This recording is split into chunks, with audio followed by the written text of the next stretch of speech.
For almost a century, steam was part of the landscape in Australia. The old railways helped open the country, and they gave cheap and reliable transport for farmers and townspeople, as well as for their goods and produce. Today, the Don River Tramway near Devonport is putting steam back into the landscape for both pleasure and amusement. The workaday and dirty steam locomotive has become a glistening, gleaming curiosity, which is still setting the hearts of boys afire.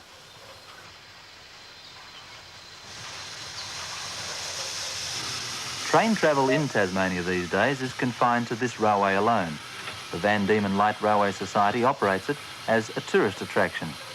But among the Society's members, there are some with other memories of steam, of the hard and dirty work on the footplate, the days before diesel engines.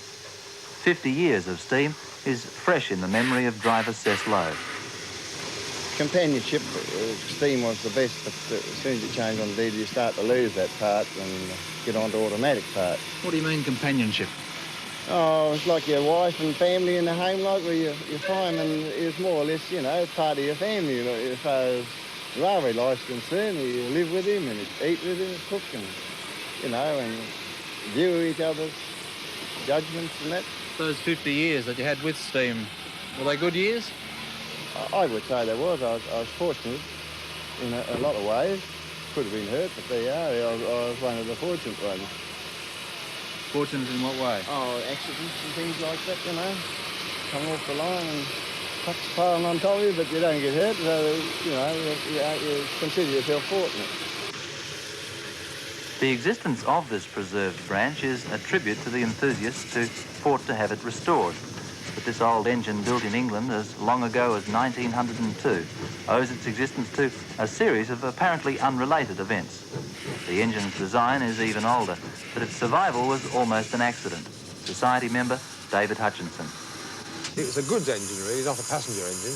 And one of the places it did work was on this line, which originally ran to Melrose. And she worked on this line for many years. It was withdrawn from service, I think, about 1960-ish. And then it was restored by the railways for the centenary in 1971. So this is how it managed to survive, being cut up.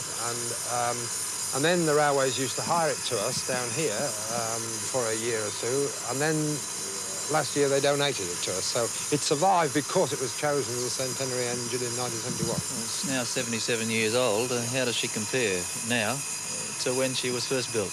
Well, I have no idea, not being here, but as long as it's looked after, it should have a number of years' work. The boiler inspector said it's got about 20 years' work in the boiler before we'd have to look at a new boiler. And so if we look after it, it should be going for quite a long time. Yes. Now, the Van Diemen Light Railway Society has its steam engine, its carriages, its line, and its growing crowd of customers, as well as its spreading fame. To reach this happy stage took nearly 10 years of hard work. David Hutchinson.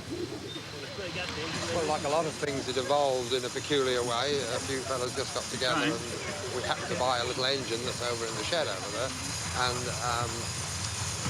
having got the engine, we had to look for somewhere to run it. And at the same time, the railways were getting rid of a lot of steam stuff. And we looked about 50 or 60 different sites, but eventually we settled on this one at Devonport. And the Devonport Council helped us a lot, and the government have given us some help. We run it because we like doing it. Other people seem to enjoy coming up. It obviously has some tourist interest, and the tourist department are interested in it. But they're prepared to give us quite a lot of help.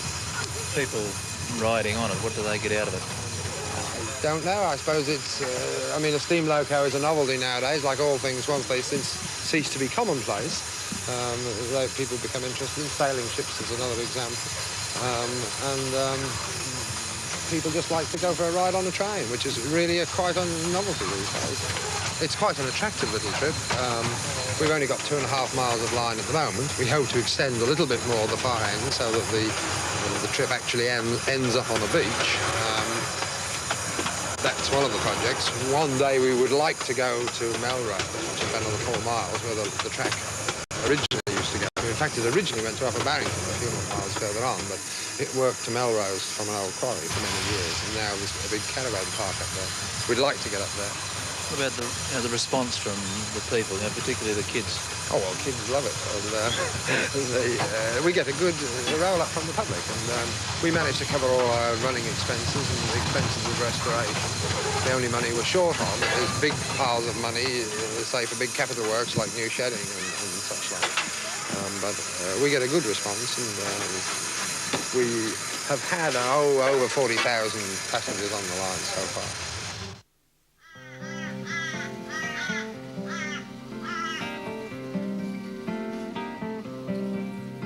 The train is rather grandly known as the Gulflander. It runs between Normanton and Croydon in